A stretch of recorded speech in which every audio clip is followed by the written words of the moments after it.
Hey, welcome to this lecture. I'm going to be talking to you about Gestalt principles in this lecture. Gestalt principles. So, what are Gestalt principles? Gestalt principles are a group of rules that were developed by 1920s German psychologists. Gestalt means unified whole.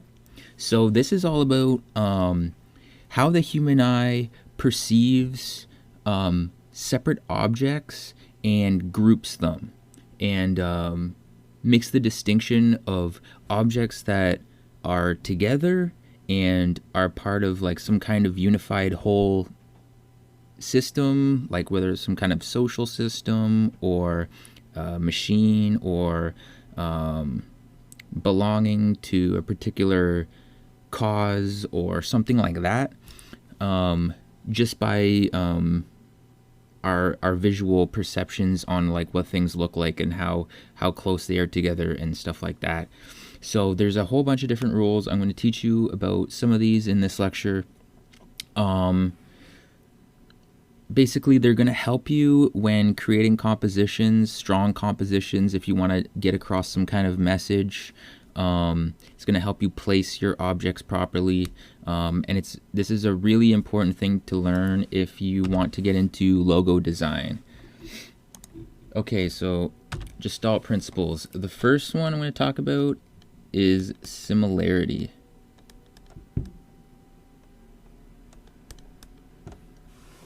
Similarity. So similarity occurs when objects look similar to each other. So I'm going to do an example here for you. So I'm going to create a sun. You're going to realize it's a sun. But like realistically, it's just a bunch of triangles that look like each other and are in a pattern. And I've created it in a way that it looks like a sun, but your eye will, and you have to, when I'm describing these, you have to get away from the thought of, oh, well, that's obvious, because you're going to hinder your learning experience. So just by looking at this, it's essentially nothing more than a bunch of triangles next to each other, but your eye will group them together and your brain will decipher it as being a sun. And it won't look at these triangles as like individual objects. It looks at it as a whole. And you don't even look at them as triangles anymore. You just look at it as a sun. Also, with this rule, say we have a bunch of stick men next to each other, and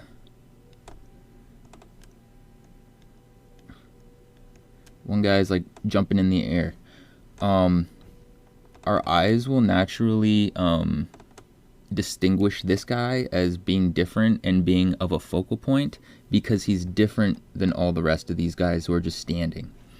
So that's similarity, and that's one way that our mind groups objects.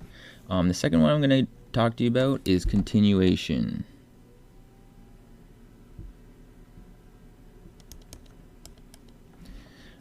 Continuation occurs when the eye is compelled to move through one object and continue to another object.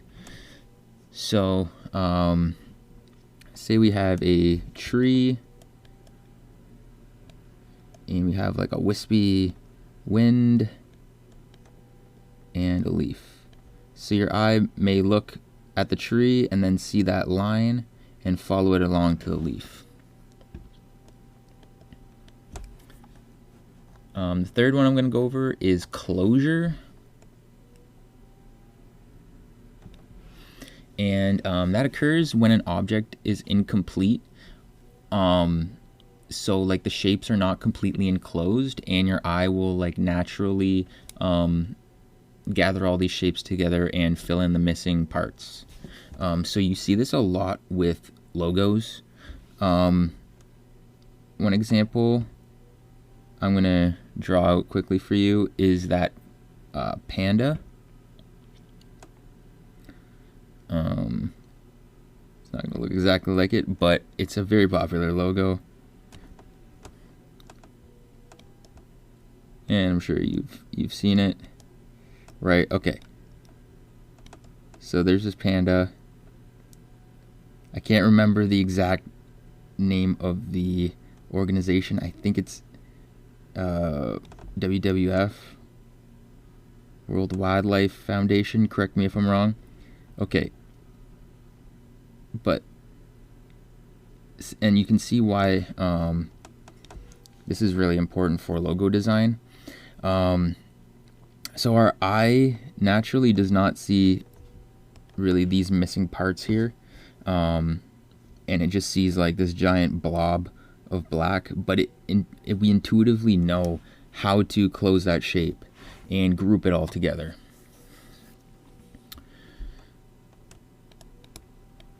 And it's really good for logo design because, like, honestly, I think this logo looks best this way. So it's something good to keep in mind. Number 4 is proximity. And proximity occurs when objects are placed close together or when they're placed far apart. So I'm going to draw some squares here.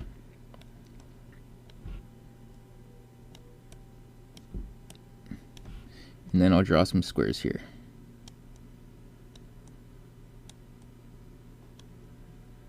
And you tell me which one your eye groups together as one unit and which ones are perceived as separate units from each other. So obviously this one is perceived as a singular unit of squares that make like up a larger square, and these are perceived as individual objects flying around from each other. So that's what proximity is. And I'm going to create a new layer here.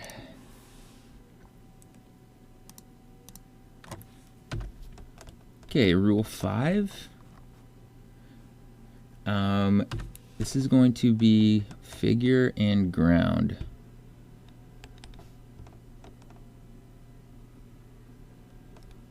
So figure and ground is all about how the eye differentiates an object from its surrounding area. So basically it is including a background and a form. So for example, if I just drew a point right here, your eye knows that the white around it is the background and the point is the form. And they're separate from each other. So your eye is immediately grouping them as separate objects, just as well as this text that I've written here. Your eye will group this as a word, group this as a word, and separate and identify those as forms apart from the white background. Also, those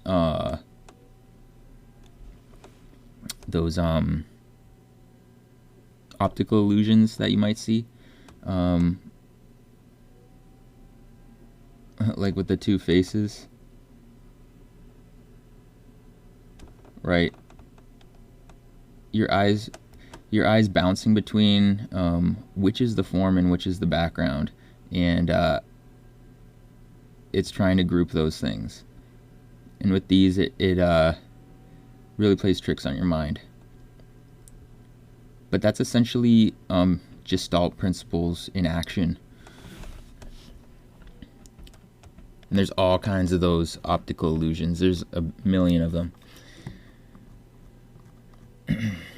And the last one is that I'm going to cover is called common fate. And that's all about how we perceive objects as a group if they move together. So if we see a bunch of birds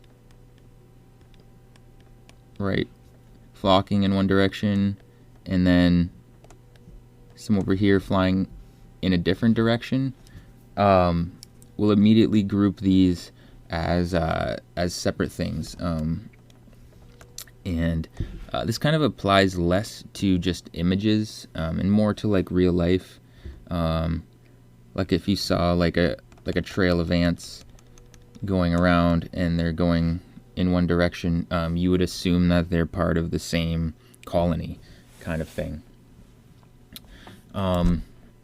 So that's essentially what common fate is. Well, I hope you learned a lot in this lecture, and I hope you can start applying these Gestalt principles to your compositions and logos right away. All right, I'll see you in the next lecture.